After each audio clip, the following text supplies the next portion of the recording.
ડીસાના વિકાસ માટે શાંત તિરંગા ગ્રુપ દ્વારા પાલિકા સામે રામધૂન સાથે વિરોધ પ્રદર્શન કરાયું। નમસ્કાર દર્શક મિત્રો, આપ જોઈ રહ્યા છો સંબંધ ભારત ન્યૂઝના ખાસ સમાચાર। ચીફ ઓફિસર ડીવાયએસપી કચેરી અને નાયબ કલેક્ટરને આવેદનપત્ર આપી આંદોલનની ચીમકી ઉચ્ચારી।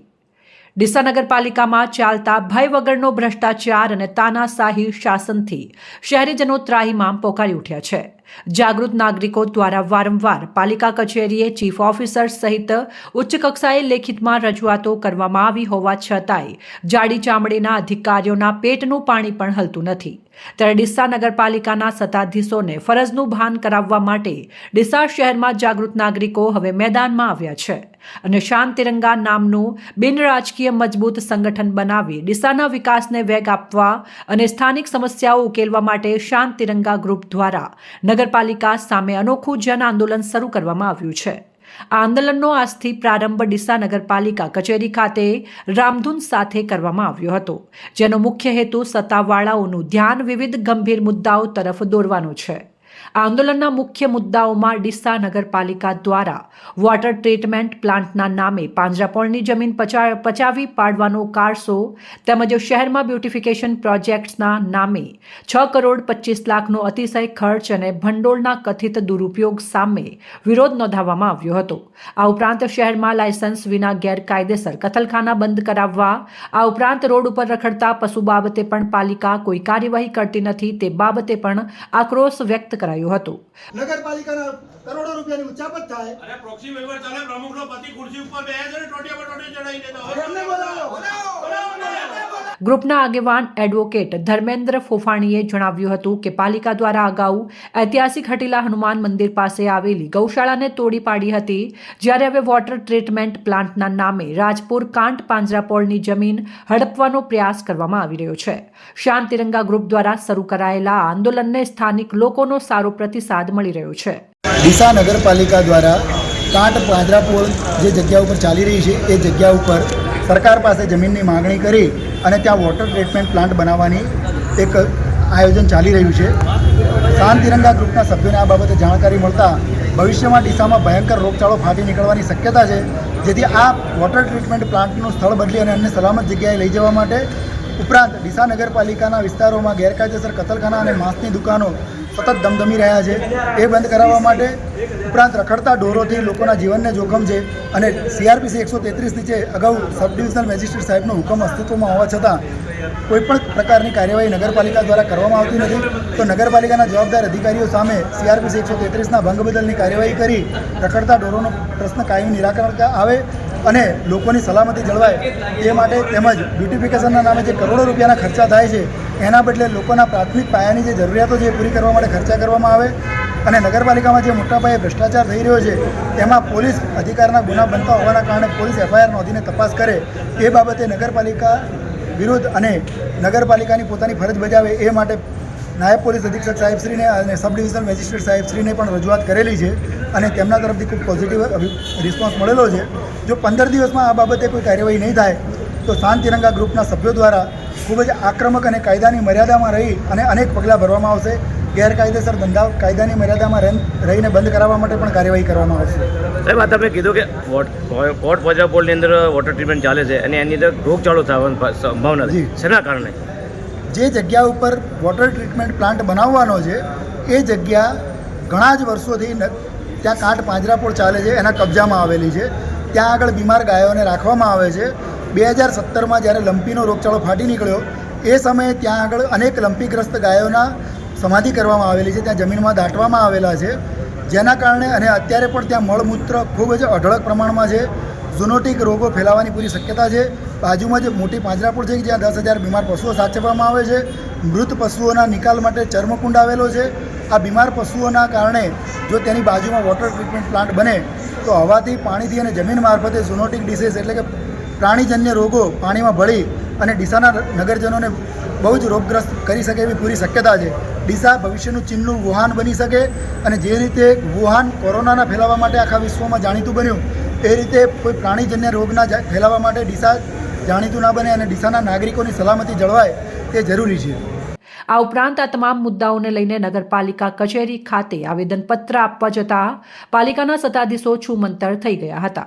મિત્રોને મારી બે હાથ જોડીને વિનંતી છે કે કેમેરો ત્યાં લઈ જજો, પહેલા ચેક કરી લેજો કોઈ અંદર છે. નગરપાલિકાની નીચે જોઈ આવો, નીચે એટલે તમને ખબર પડે કે ખરેખર ક્યાં પાયાની જરૂરિયાતો સંતોષાઈ નથી અને બ્યુટિફિકેશનના નામે કરોડોનું આધણ મૂકવાની વાત છે.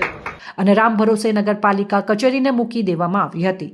ચીફ ઓફિસર કે પ્રમુખ કોઈ પણ હાજર ન મળતા તમામ લોકોએ પ્રમુખ અને ચીફ ઓફિસરની ચેમ્બર આગળ બેસી જઈ રામધૂન યોજી હતી અને તેઓને આવેદનપત્ર સ્વીકારવા બોલાવવાની માંગણી કરી હતી. પ્રમુખશ્રીને બોલાવો, પ્રમુખશ્રીને બોલાવો, પ્રમુખશ્રીને બોલાવો. ચીફ ઓફિસર છે જીગર પટેલ, પાલનપુર નગરપાલિકા, એમને એ સાહેબને ફોન કર્યો, એ ચાર્જમાં છે, એમને ફોન કર્યો, પાલનપુરથી નીકળે છે અડધો પોણા કલાકમાં. જેથી ચાર્જમાં રહેલા પાલનપુર નગરપાલિકાના ચીફ ઓફિસરને જાણ કરાતા ચીફ ઓફિસર પાલનપુરથી આવી આવેદનપત્ર સ્વીકાર્યું હતું. ત્યારબાદ શાંત તિરંગા ગ્રુપના સભ્યો રેલી સ્વરૂપે જઈ ડીવાયએસપી કચેરી ખાતે જઈ આવેદનપત્ર આપવામાં આવ્યું હતું. ત્યારબાદ નાયબ કલેક્ટરને આવેદનપત્ર આપવા પહોંચતા નાયબ કલેક્ટરે પહેલા બધા સભ્યોને ચેમ્બરની અંદર આવવાની ના પાડતા શાંત તિરંગા ગ્રુપના સભ્યો લાઈવ કલેક્ટર કચેરીના મેન ગેટ આગળ બેસીને રામધૂન બોલાવવાનું શરૂ કરતા નાયબ કલેક્ટરે ગ્રુપના બધા સભ્યોને ચેમ્બરમાં બોલાવી રજૂઆત સાંભળી અને ચોકસાઈ કાર્યવાહી કરવાની ખાતરી આપી હતી અને આવેદનપત્ર સ્વીકાર્યું હતું. જ્યારે વધુમાં શાંત તિરંગા ગ્રુપના સભ્યોએ જણાવ્યું છે કે જો તેમની માંગણીઓ પર ધ્યાન આપવામાં નહીં આવે તો આંદોલનને વધુ ઉગ્ર બનાવવામાં આવશે તેવી ચીમકી ઉચ્ચારી હતી. ત્યારે હવે જોવાનું રહ્યું કે શાંત તિરંગા ગ્રુપની રજૂઆતો બાદ નગરપાલિકાના સત્તાધીશો આ કુંભકર્ણની નિંદ્રામાંથી જાગીને આ મામલે શું પગલાં ભરે છે તે જોવાનું રહ્યું. જ્યારે શાંત તિરંગા ગ્રુપના સભ્યોએ 15 દિવસમાં તમામ મુદ્દાઓને ધ્યાનમાં લઈ કાર્યવાહી નહીં કરાય તો કાયદાકીય કાર્યવાહી સહિત ઉગ્ર આંદોલન કરવાની પણ ચીમકી ઉચ્ચારી હતી. ડીસાના પ્રાણ પ્રશ્નોને લઈને ડીસાની જે જનતા અને જાગૃત નાગરિકો દ્વારા શાંત તિરંગા ગ્રુપનું જે ગઠન કરવામાં આવ્યું છે એમાં ડીસાના મુખ્ય પ્રશ્નોને લઈને આજે રેલી સ્વરૂપે નગરપાલિકા, ડીવાયએસપી ઓફિસ અને પ્રાંત ઓફિસરને આવેદનપત્ર આપવામાં આવ્યું છે. મુખ્યત્વે બાબતો એવી છે કે આશરે 100 કરોડના ખર્ચે વોટર ટ્રીટમેન્ટ પ્લાન્ટ જે કાંઠ પાંજરાપોળની બાજુમાં બની રહ્યો છે તો એ જગ્યા જે છે એ કન્ટામિનેટેડ હોઈ શકે છે. પશુ પક્ષીઓના મૃત શરીરના અંગો ત્યાં એને ભંડારો કરેલો હોઈ શકે છે અને ભવિષ્યમાં બેક્ટેરિયલ અને વાયરલ ઇન્ફેક્શન 100% ફેલાવાની શક્યતાઓ રહેલી છે. આપણે ઘણીવાર જોઈએ છીએ કે એકવાર સરકાર પહેલાં રોડ બનાવે પછી યાદ આવે કે ભાઈ અહીંયા તો ગટર વ્યવસ્થા રહી ગઈ, પાછો રોડ બનાવે પછી યાદ આવે કે ભાઈ ગેસ વ્યવસ્થા રહી ગઈ. એટલે વારંવાર પબ્લિકના નાણાંને એક જ કામ પાછળ ખર્ચીને મસ્ત મોટા ભ્રષ્ટાચાર કરવાની આ ટ્રીક છે. એને અટકાવવા માટે આપણી રજૂઆત એ છે કે ભાઈ એ જગ્યાનું સોઇલ ટેસ્ટિંગ થાય. ભવિષ્યમાં એકવાર જો ટ્રીટમેન્ટ પ્લાન્ટ બની જાય પછી સફાળા બેઠા થાવ કે ભાઈ લોકોની સુખાકારી અને આરોગ્યનો ખતરો છે એટલે પછી તમે પાંજરાપોળને બીજે ખસેડવાના પ્લાનિંગ કરો અને ગૌ માતાનું આશ્રયસ્થાન છીનવાઈ જાય. કોઈ પણ અંશે યોગ્ય નથી. બીજી વાત, ડીસામાં ભ્રષ્ટાચારનો જે માહોલ છે, નગરપાલિકા મ્યુનિસિપલ એક્ટની જોગવાઈઓને અનુસર્યા વગર જે ઠરાવો કરે છે અને મસ્ત મોટા ખર્ચા ઉધારે છે એને લઈને પણ આપણો વિરોધ છે.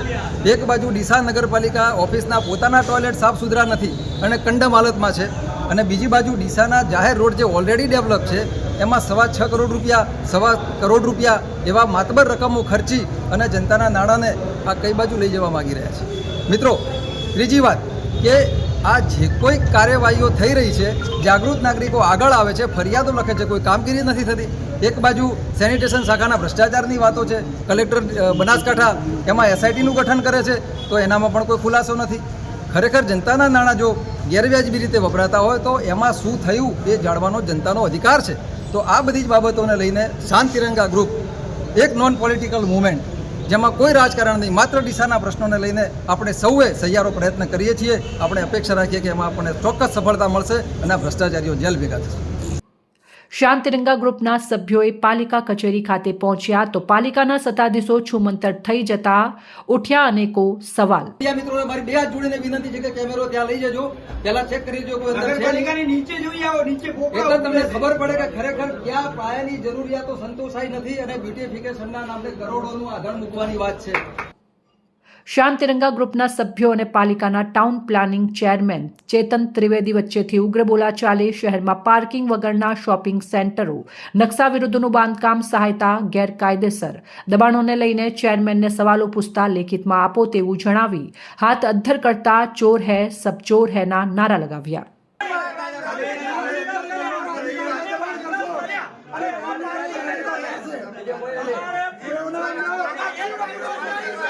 ડીસા નગરપાલિકામાં ચૂંટાયેલા સભ્યોની રજૂઆતો પણ ધ્યાનમાં લેવામાં આવતી ન હોવાનું જાણવા મળ્યું હતું અને જનરલ બોર્ડ ગણતરીની મિનિટોમાં પૂર્ણ કરી દેવામાં આવે છે તે બાદમાં ખોટા ઠરાવો પાસ કરીને ભય વગરનો ભ્રષ્ટાચાર આચરાતો હોવાનું જાગૃત નાગરિકો જણાવી રહ્યા છે.